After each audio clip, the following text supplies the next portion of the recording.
400 description. policiers participent à l'opération Colisée, la plus importante opération anti-mafia de toute l'histoire canadienne.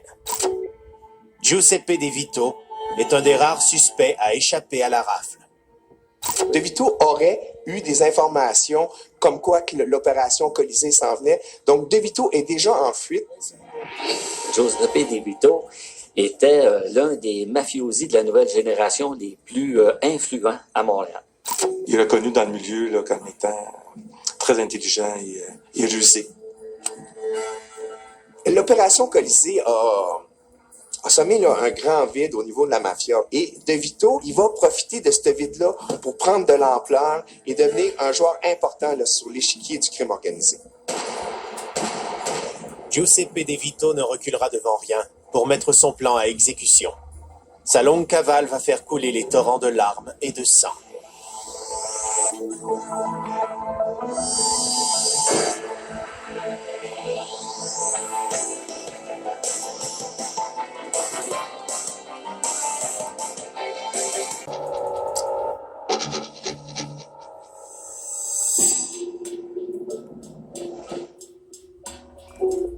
Tôt le matin du 22 novembre 2006, des policiers se présentent munis d'un mandat d'arrestation au domicile de Giuseppe De Vito dans le quartier du Vernet à Laval. L'homme de 40 ans est un lieutenant important de la mafia montréalaise et la tête dirigeante d'un ingénieux réseau d'importation de drogue. De Vito n'est pas le seul membre de la mafia à recevoir la visite des policiers. Dans le cadre d'une enquête surnommée Projet Colisée, un contingent de 700 policiers participe à la plus importante rafle anti-mafia de toute l'histoire canadienne. C'est une enquête qui a duré 4 ans et ça a permis l'arrestation d'environ 90 personnes et de porter au-delà de 1000 chefs d'accusation contre l'ensemble des accusés dans ce dossier-là. Quand les policiers se présentent chez De Vito, seules ses 2 filles et sa femme, Adèle Sorella, sont sur place. De Vito, lui, brille par son absence.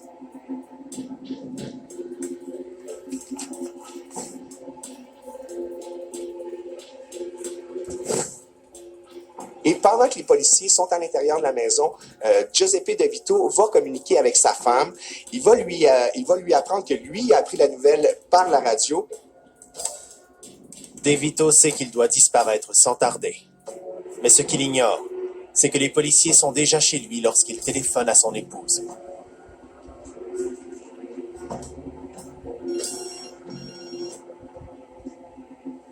Sous le regard inquisiteur des policiers qui fouillent la demeure familiale, Adèle Sorella ne doit montrer aucun signe de nervosité afin de ne pas trahir l'identité de son interlocuteur.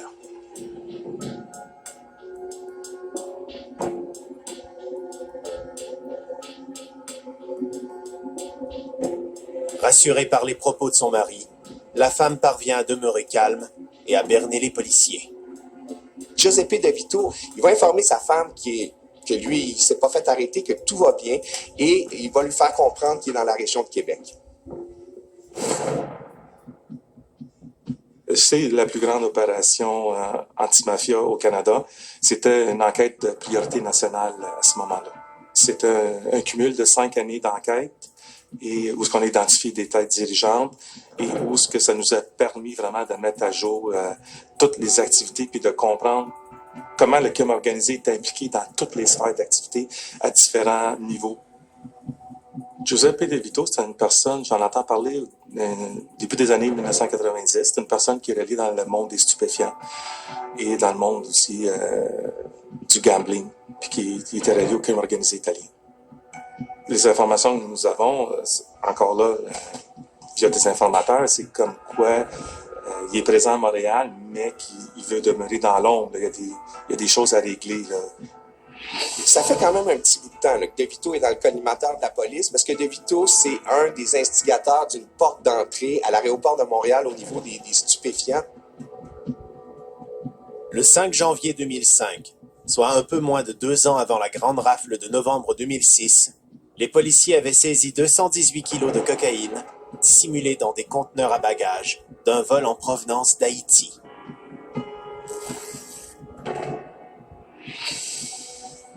De Vito, c'est un de ceux qui ont mis sur pied cette porte-là. C'est un des responsables, c'est lui qui s'occupe de ça.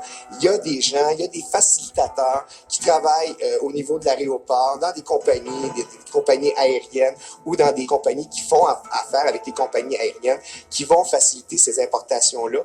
Et De Vito, lui, il est en haut de la pyramide. Les importations se faisaient sous diverses formes, soit que la drogue était cachée dans des conteneurs à bagages, soit que la drogue arrivait dans des valises, soit que la drogue arrivait dans des conteneurs aussi pour les repas servis à bord de l'avion. Dans chaque sphère d'activité, à l'aéroport, il y avait une personne ou deux qui étaient présentes, genre de personnes en veille, que quand il y avait besoin, bien, il l'activait, puis la personne se mettait à ses services. Giuseppe De Vito, comme tous les membres de l'organisation, devait payer des redevances sur ses profits criminels, de ses activités criminelles à l'organisation. Au lendemain de la saisie de cocaïne à l'aéroport Trudeau, Giuseppe De Vito est convoqué au quartier général de la mafia sicilienne, le Café Consenza, sur la rue Jarry-Est, dans le nord de Montréal. La direction de la mafia montréalaise va apprendre, en même temps que tout le monde, via les journaux, ils vont apprendre que dans cette importation-là, il y a plus de drogue qui est prévu. Là. Les gens qui ont apporté, qui importent la drogue, en ont mis plus dans le voyage que qu'est-ce qui est prévu. Et ça, la direction n'était pas au courant au départ et n'est pas très contente.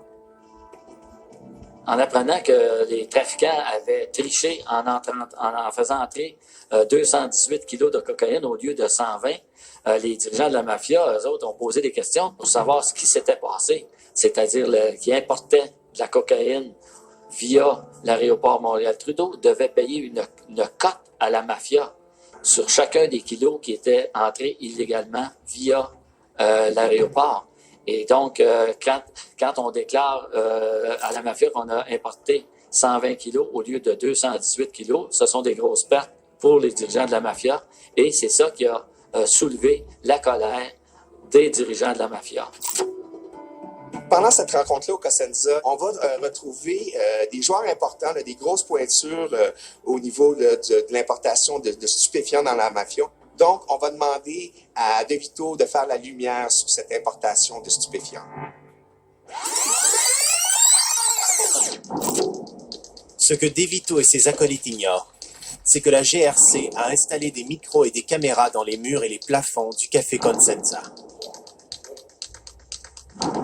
On aperçoit Giuseppe De Vito en grande conversation avec tous les membres de la mafia et je peux vous dire que Giuseppe De Vito n'était pas tellement impressionné par Francesco Arcadi et Niccolò Rizzuto et tous les gens qui étaient dans l'entourage de cette rencontre-là. Donc, toute la conversation qui va avoir lieu entre De Vito et la direction de la mafia va être enregistrée. Et c'est là qu'on va pouvoir impliquer Giuseppe De Vito dans l'opération Colisée. Cet enregistrement confirme aux policiers que Giuseppe De Vito est celui qui contrôle, pour le compte de la mafia, le réseau d'importation de drogue à l'aéroport Pierre-Elliott Trudeau. Sa cavale ternit d'une certaine manière le succès de l'opération Colisée. De Vito est désormais un des criminels les plus recherchés au Canada. Dans le monde de la mafia, Giuseppe De Vito est aussi connu sous le nom de Ponytail, parce qu'il est souvent coiffé d'une queue de cheval. Il a fait ses classes sous la tutelle de Paolo Gervasi, un membre influent du clan Rizzuto. De Vito, c'est quelqu'un qui a grandi à Montréal-Nord. C'est un gars qui est entrepreneur.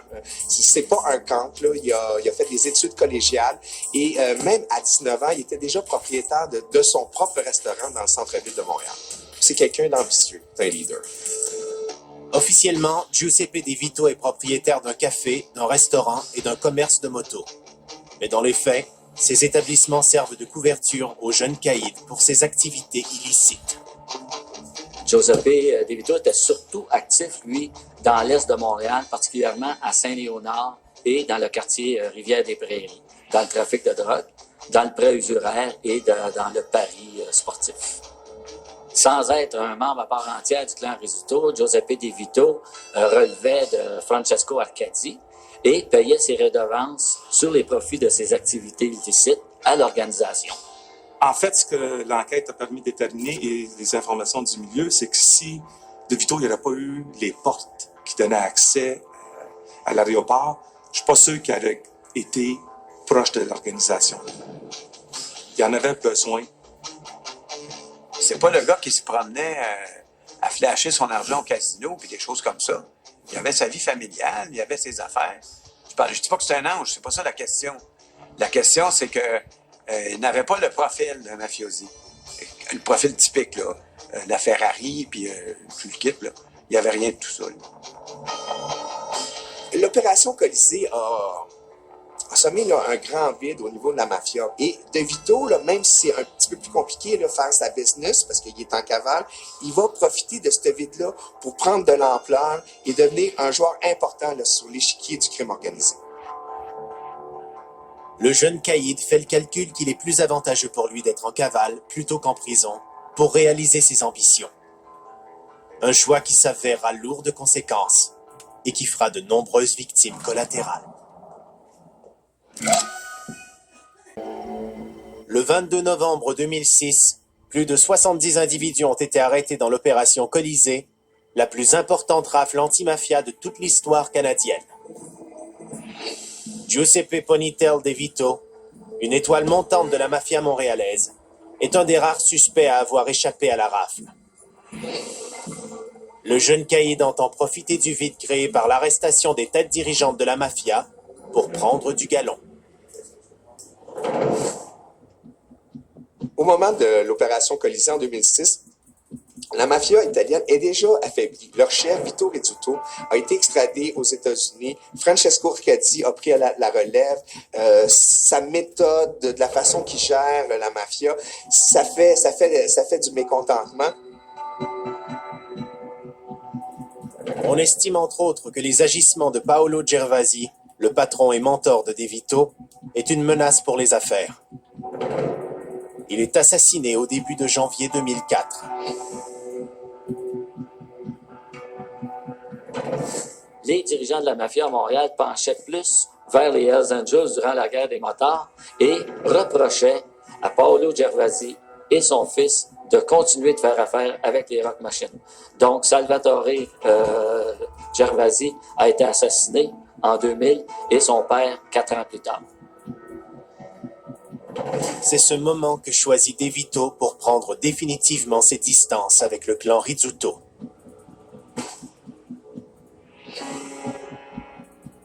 Une fois que les dirigeants étaient arrêtés, c'est là que Giuseppe De Vito et d'autres mafiosi se sont mis à faire le ménage autour du clan Rizzuto pour prendre la place.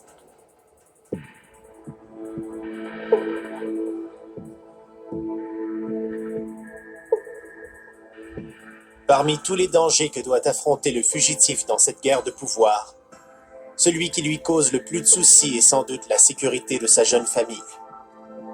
Le 24 novembre 2006, moins de 48 heures après le début de sa cavale, son épouse, Adèle Sorella, fait une tentative de suicide.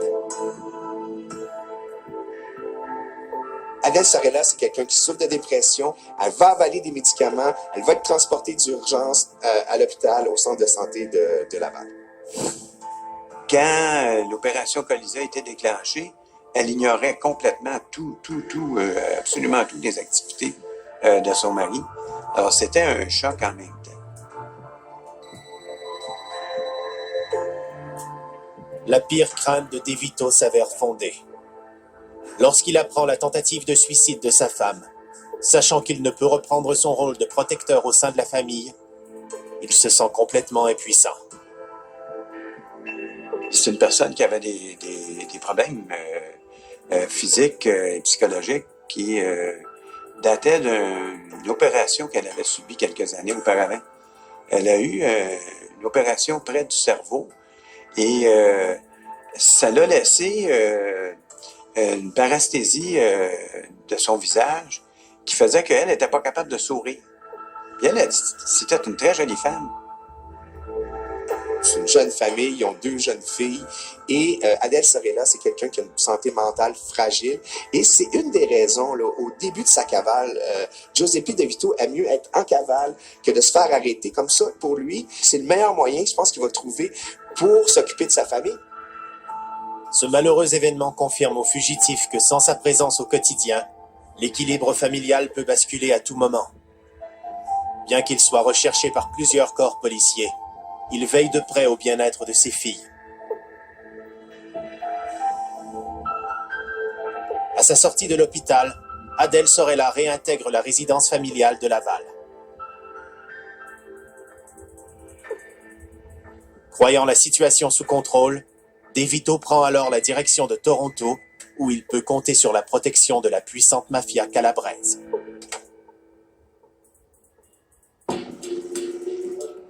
Ces gens-là vont lui donner une nouvelle identité, ils vont lui faciliter là, sa cavale. Il va se trouver un logement au 16 Yonge Street à Toronto et sa nouvelle identité est au nom de Max Mail. Giuseppe Ponytail De Vito, alias Max Mail, ne compte pas rester inactif durant sa cavale. Il entend se battre sur tous les fronts pour échapper à la justice et poursuivre ses activités criminelles. C'est sûr qu'il peut pas voir ses filles quotidiennement. C'est sûr qu'il peut pas voir les membres de son organisation, les gens qui vont s'occuper de sa business. Mais De Vito a besoin d'être présent, que ce soit pour sa famille, que ce soit pour sa business. Donc, il va revenir à Montréal, puis il va revenir souvent à Montréal. Pendant qu'il était caché, évidemment, il demeurait très discret, mais il y a des gens qui veillaient à ses intérêts. Puis lui, au même moment, il était méfiant. Il n'y avait pas beaucoup de personnes à qui il avait confiance. Son cercle était quand même assez restreint. Malgré le fait qu'il soit en cavale depuis 2 mois, De Vito réussit tout un tour de force. Il augmente à un tel point son influence dans la mafia qu'on le considère désormais comme un chef de clan.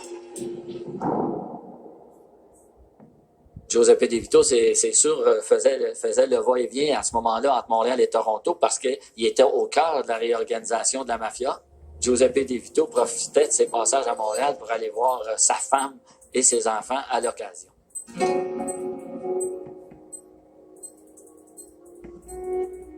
En janvier 2007, peu de temps après son retour de l'hôpital, Adele Sorella fait une seconde tentative de suicide.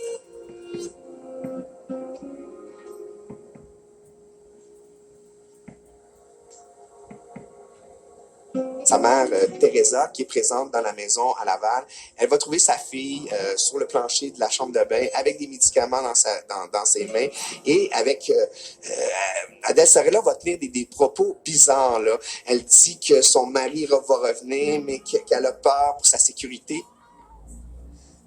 Le comportement erratique d'Adele Sorella laisse croire aux policiers que De Vito pourrait mettre fin à sa cavale pour se rapprocher de ses filles. C'est bien mal le connaître. Loin de vouloir se rendre, le jeune caïd élabore un plan machiavélique pour faire tomber les accusations qui pèsent contre lui. À l'été 2007, la GRC apprend que le groupe arrêté lors de l'opération Colisée dispose d'un fonds monétaire de plusieurs millions de dollars destiné aux avocats de la défense.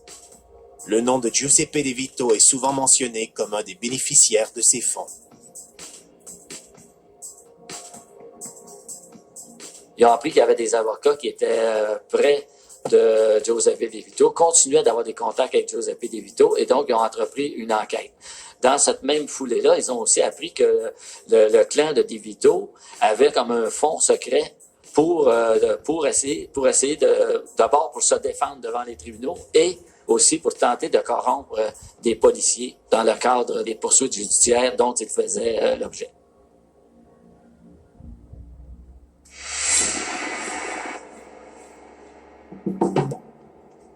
Les policiers ont dans leur mire un de ces avocats, un jeune criminaliste qui cherche à exercer une certaine influence auprès de la mafia. Après avoir étudié ses habitudes de vie, les policiers le prennent en filature au gymnase où il s'entraîne régulièrement. Le scénario, c'est qu'on envoie un agent double qui se fait passer pour un enquêteur aux stupéfiants qui viennent d'être muté du Nouveau-Brunswick à Montréal. Cet enquêteur-là se dit mécontent et il serait prêt à aider le clan de Vito.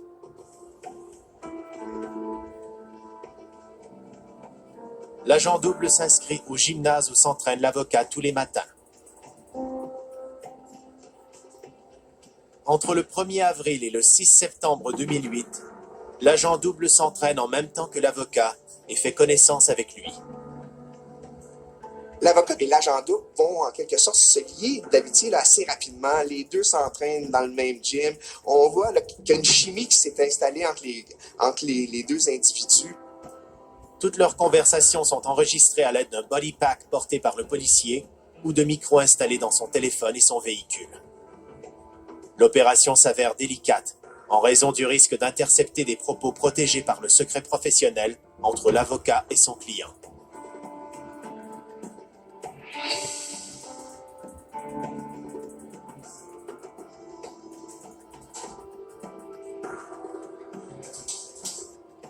L'avocat semble en confiance et il va confier à l'agent double que son client, c'est un top de la mafia. Puis, c'est drôle parce que c'est une coïncidence, c'est que pendant cette période-là, qu'on enquête sur l'avocat de Vito, ce dernier va rencontrer à plusieurs reprises De Vito là, dans des hôtels à Montréal. Confidence pour confidence, l'agent de la GRC se dit prêt à lui refiler des informations pouvant être utiles à ses clients. L'avocat lui revient avec une offre alléchante.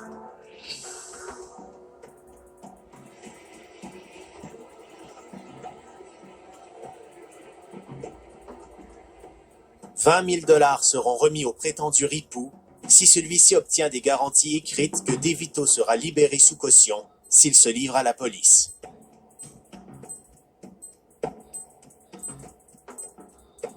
L'offre est tentante pour le fugitif qui cherche par tous les moyens à sortir de sa clandestinité. Mais De Vito flaire le piège et refuse de donner suite aux tractations de son avocat. Son instinct l'aura bien servi. Le 26 novembre 2008, 2 ans presque jour pour jour après le début de la cavale de son client, l'avocat de Giuseppe De Vito se fait passer les menottes à la sortie de sa résidence. Il est accusé de tentative de corruption et d'entrave à la justice. Acculé au pied du mur, De Vito prendra les grands moyens pour arriver à ses fins.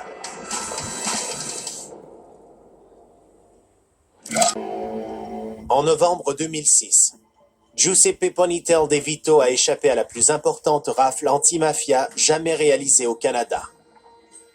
L'opération est un coup dur pour les affaires du fugitif, accusé de complot pour importation de cocaïne et gangstérisme. Réfugié à Toronto sous le pseudonyme de Max Mail, le caïd a mis en place un plan audacieux pour faire tomber les accusations contre lui. Mais suite à l'arrestation de son avocat, De Vito prendra les grands moyens pour arriver à ses fins.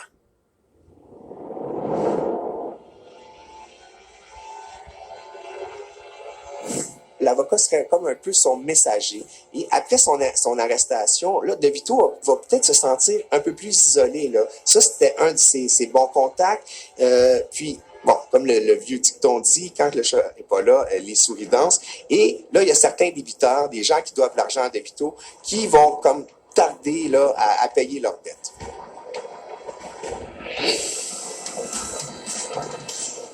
Face à tant d'adversité, le jeune caïd réagit brutalement. En décembre 2008, Mario Marabella, un lieutenant important du clan Rizzuto, est victime d'un enlèvement. Il ne sera plus jamais revu. Marabella, c'est un membre de la mafia, un proche de l'organisation de Giuseppe De Vito au niveau du trafic de stupéfiants. Et selon la police, Marabella aurait contracté une dette envers De Vito qui n'aurait pas été payée, et ce qui pourrait expliquer la disparition de Marabella.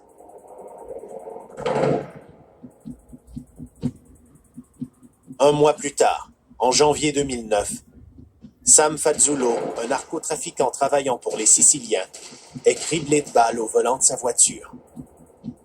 Sam Fazzulo, c'était une personne qui était, il y avait, disons, la bénédiction de Francesco Arcadi. de s'occuper là, de la vente de stupéfiants d'un territoire. Quand il arrive un changement de pouvoir au sein de la mafia, c'est habituel qu'il y ait des membres de la mafia qui soient éliminés, là. Et Giuseppe De Vito a profité de l'occasion pour faire le ménage au sein de son organisation et en même temps passer des messages à ceux qui pourraient avoir été tentés de prendre la place. Parallèlement à ces événements, la situation familiale de De Vito est loin de s'améliorer. L'état de santé d'Adèle Sorella, la femme du fugitif, inquiète son entourage. Elle semble perdre peu à peu le contact avec la réalité. Moi, j'avais entrepris des démarches pour voir si on pouvait la faire traiter. Je l'ai faite d'une initiative personnelle de concert avec sa famille et en accord avec son mari. Parce qu'on essayait de trouver une solution et c'est peut-être pas mon mandat d'avocat, mais je sentais une responsabilité. J'avais 2 jeunes enfants en bas âge et puis je croyais que c'était utile que je fasse cette démarche-là. Et malheureusement, ça n'a pas fonctionné. Au fil des jours, Adèle Sorella s'enfonce de plus en plus dans une dépression profonde.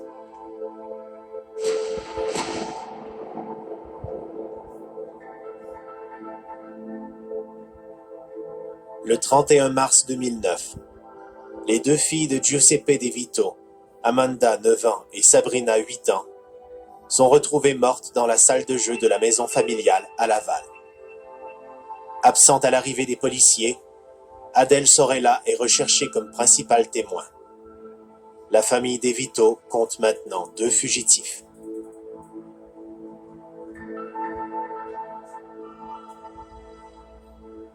Giuseppe De Vito, écoutez, c'est quelqu'un qui est effondré là, suite à la mort de ses filles. Et le soir même, il va rencontrer ce qui est un peu son nouvel avocat, Daniel Rock, qui va le rencontrer à Montréal. Alors, j'ai eu une rencontre avec lui. Il s'était cassé un poignet parce qu'il avait frappé le mur avec un peu d'intensité. C'est un gars qui avait un caractère quand même assez vif. Et c'était un moment d'absolue tristesse. Le lendemain du drame, les policiers de Laval répondent à un appel pour un accident de la route. Une fois sur place, ils se rendent compte qu'ils ont affaire à Adèle Sorella. Elle est aussitôt amenée au poste comme témoin important dans la mort de ses filles. On la soumet à un long interrogatoire, mais elle refuse de dire quoi que ce soit. Pendant que Giuseppe De Vito est en cavale, sa femme, Adèle Sorella, a été arrêtée pour les meurtres de ses 2 filles. Dans les jours qui suivent, la rumeur veut que Giuseppe De Vito soit prêt à se rendre. Les policiers sont sur les dents. Ils pensent eux aussi que le fugitif est sur le point de se compromettre. On a beau dire que c'était un chef de clan, vos enfants, c'est vos enfants. Et puis, il était absolument affecté.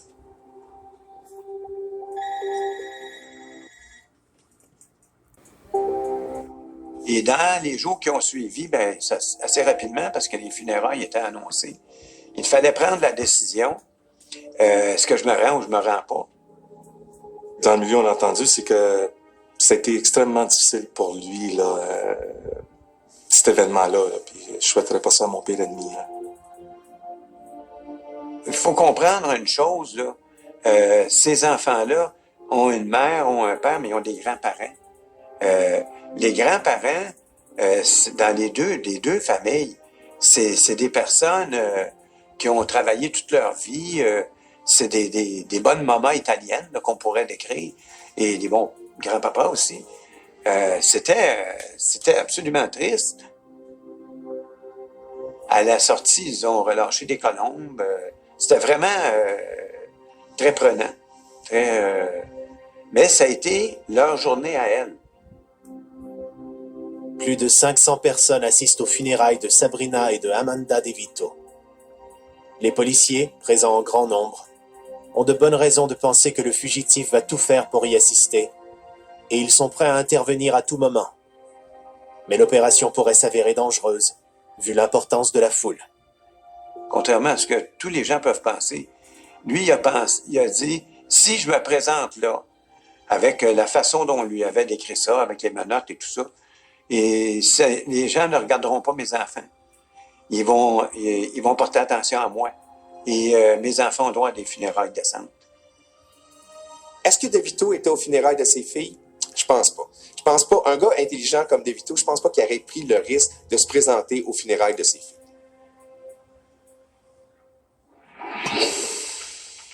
Giuseppe De Vito est plus en colère que jamais contre les têtes dirigeantes du clan sicilien. Non pas qu'ils les tiennent responsables d'avoir commandé la mort de ses filles, mais il pense qu'ils se sont laissés avoir par la GRC dans l'affaire Colisée. Et s'ils n'avaient pas été obligés de fuir, ce drame familial aurait été évité. DeVito en veut à la direction de la mafia pour le laxisme qu'ils ont commis lors de l'opération Colisée. Pour DeVito, là, c'est pas normal que la direction de la mafia, que leur quartier général soit infiltré, là, qu'on ait des micros, des caméras, puis qu'on sache qu'est-ce qui se passe à la moindre minute, qu'on sache toutes les conversations de la direction de la mafia. Ça, pour DeVito, c'est quelque chose d'impardonnable. Il y a un désir de vengeance qui va s'installer là chez DeVito. Là. Même sur un de ses bras, il va se faire tatouer les premières lettres de ses filles. Là. Un S, un A et un D, Sabrina et Amanda DeVito. Et en même temps, ça fait sale. Donc, on peut comprendre là, un peu l'état d'esprit du fugitif. Sur le même bras, DeVito se fait également tatouer la date de l'opération Colisée, 22 novembre 2006. Jour fatidique où la vie du mafioso a basculé à jamais. Dans sa tête, l'équation de DeVito, là, c'est s'il n'y a pas d'opération Colisée, il n'y a pas de cavale, sa femme tue pas ses filles. Donc, c'est pour ça qu'il va tenir la mafia responsable de la mort de ses filles. Quelques semaines après les funérailles, l'enquête des policiers connaît un nouveau rebondissement. Un informateur leur confirme que non seulement DeVito est à Montréal, mais il leur indique aussi l'endroit où il pourrait coincer le fugitif. Les policiers croient enfin avoir leur homme.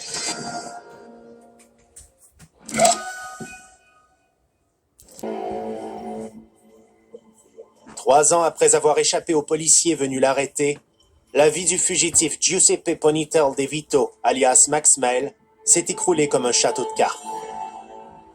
Le 31 mars 2009, ces 2 filles âgées de 9 et 8 ans ont été retrouvées sans vie dans la résidence familiale à Laval. Sa femme Adèle Sorella, qu'on soupçonne être l'auteur du double infanticide, a été mise en état d'arrestation. Quelques semaines après les funérailles, les policiers apprennent que le fugitif doit se présenter à une clinique médicale de Laval. Leur proie, semble-t-il, est à portée de la main.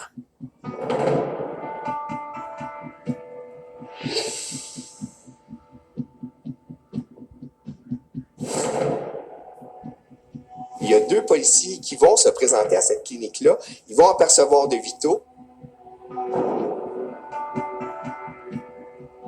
Ils vont procéder à son arrestation. Et là, DeVito a commencé à argumenter, à dire que c'est pas lui. L'homme intercepté clame une erreur sur la personne et affirme être un résident de l'Ontario du nom de Max Mail. Il exhibe un permis de conduire et une carte d'assurance maladie sous cette identité. Après vérification auprès des banques de données, les policiers sont confondus. Les policiers doivent d'ailleurs reconnaître que l'homme qui se tient devant eux ne ressemble pas à celui sur leur photo du suspect recherché. Il est certainement beaucoup moins corpulent et il ne porte pas de queue de cheval. Convaincus qu'il ne s'agit pas de Giuseppe De Vito, les policiers décident de le laisser partir. En boutade, Giuseppe De Vito, quand les policiers lui ont dit « Écoute, OK, on s'est trompé », ça, il a dit « Merci, vous êtes d'excellents policiers ». Quelques jours plus tard, les rumeurs se rendent aux oreilles des enquêteurs à l'effet qu'ils auraient bel et bien eu affaire au fugitif Giuseppe De Vito. Avant sa cavale, DeVito, c'est quelqu'un de grassouillet, c'est quelqu'un de bien portant, c'est quelqu'un qui mange bien. Et durant sa cavale, il aurait perdu 75 livres. Il aurait peut-être eu aussi une intervention chirurgicale au visage. Et on parle peut-être que DeVito aurait pu avoir l'estomac broché. Prenant acte de sa nouvelle apparence plus svelte et plus athlétique, la GRC publie un nouveau portrait robot de Giuseppe De Vito, alias Max Mail. Sa légendaire queue de cheval, bien sûr, est disparue. Ce nouvel avis de recherche arrive à un bien mauvais moment pour le fugitif. Une guerre sanglante fait rage au sein de la mafia.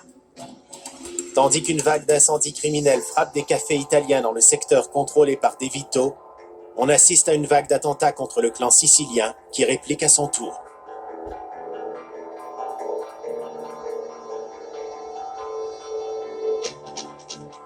En juin 2009, le Calabrais Danny Arm de Gregorio est atteint de 3 balles au thorax à sa sortie d'un gymnase, mais il survit à l'attentat. Danny Arm di Gregorio, c'était un proche de Giuseppe De Vito, quand même assez proche parce que c'est le parrain d'une de ses filles. Et ce proche-là de Vito va être victime d'une tentative de meurtre. 2 mois plus tard, Federico Del Pecchio est abattu dans le stationnement de son restaurant de la rue Saint-Laurent, à Montréal. Del Pecchio, c'est un proche du clan Rizzuto, c'était un proche de Vito Rizzuto, et c'est un proche aussi du père de Vito Rizzuto, Nicolo. Ils ont même fait de la prison ensemble au Venezuela. Puis, en décembre 2009, c'est au tour de Nick Rizzuto Jr., le fils aîné du parrain Vito Rizzuto, d'être assassiné devant la résidence de sa maîtresse à Notre-Dame-de-Grâce. C'est là qu'il a décidé, lui, d'aller de l'avant et de faire une alliance avec les Calabrais à Montréal pour tenter de reprendre le pouvoir au Québec. Et De Vito commence à être en confiance. Ça fait un petit bout de temps qu'il est en cavale. Et là, il va commencer à faire plusieurs allers-retours entre Montréal et Toronto. On parle même qu'il y a 2 logements, un sur la rue Yonge à Toronto et un autre sur la rue Capri dans Montréal-Nord. Au printemps 2010, une autre tête dirigeante du clan Rizzuto est visée. Paolo Renda est intercepté au coin de la rue Albert-Prévost et du boulevard Gouin à Montréal. Ses ravisseurs le forcent à monter dans une fourgonnette. Il ne sera jamais revu. Paolo Renda, c'est le consigliere du clan Rizzuto et tous les indices pointent en direction de Giuseppe De Vito.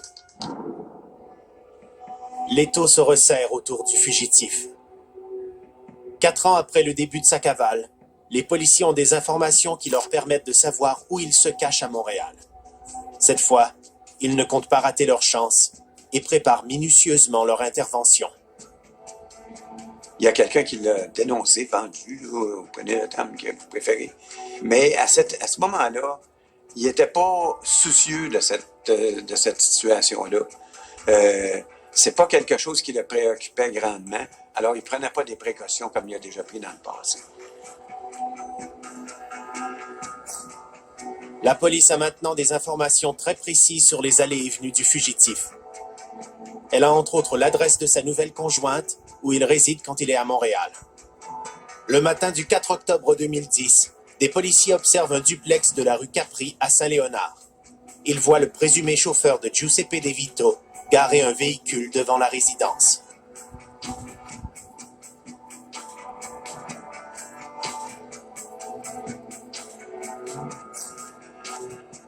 Quelques minutes s'écoulent avant que De Vito vienne enfin le rejoindre. Giuseppe De Vito va monter à bord du véhicule et ils vont quitter.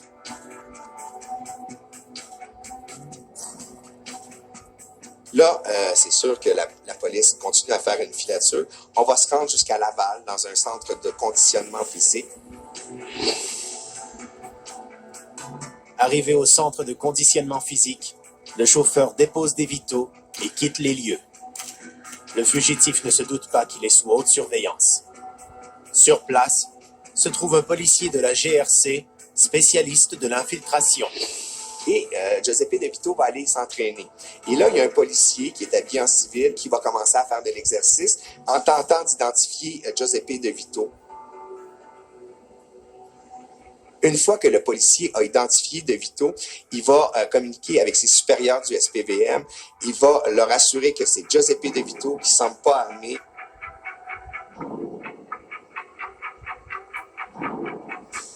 L'agent propose alors à ses supérieurs d'arrêter lui-même le fugitif. Mais ceux-ci ne veulent courir aucun risque. Ils savent que De Vito est un criminel dangereux qui n'a aucun respect pour la vie humaine. Pour éviter tout dommage collatéraux, c'est le groupe tactique d'intervention qui va se charger de l'arrestation.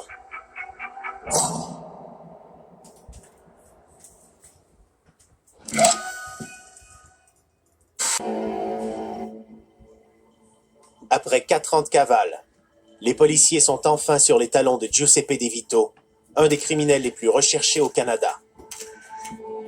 Parti s'entraîner au gymnase où il a ses habitudes, le fugitif ne se doute pas qu'il est plus que jamais dans la mire des policiers.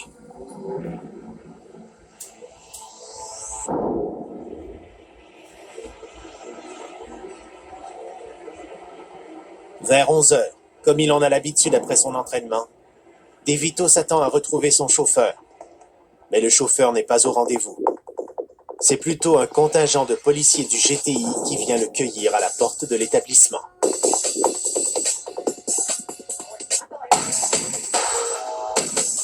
On lui ordonne de lever les bras, mais De Vito tarde à s'exécuter.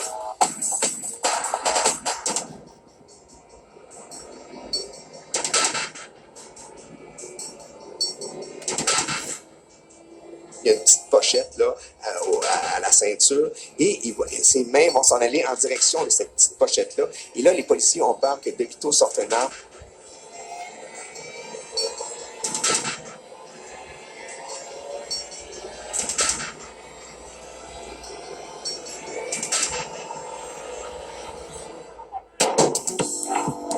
Les policiers font feu immédiatement avec des balles de caoutchouc pour neutraliser le fugitif.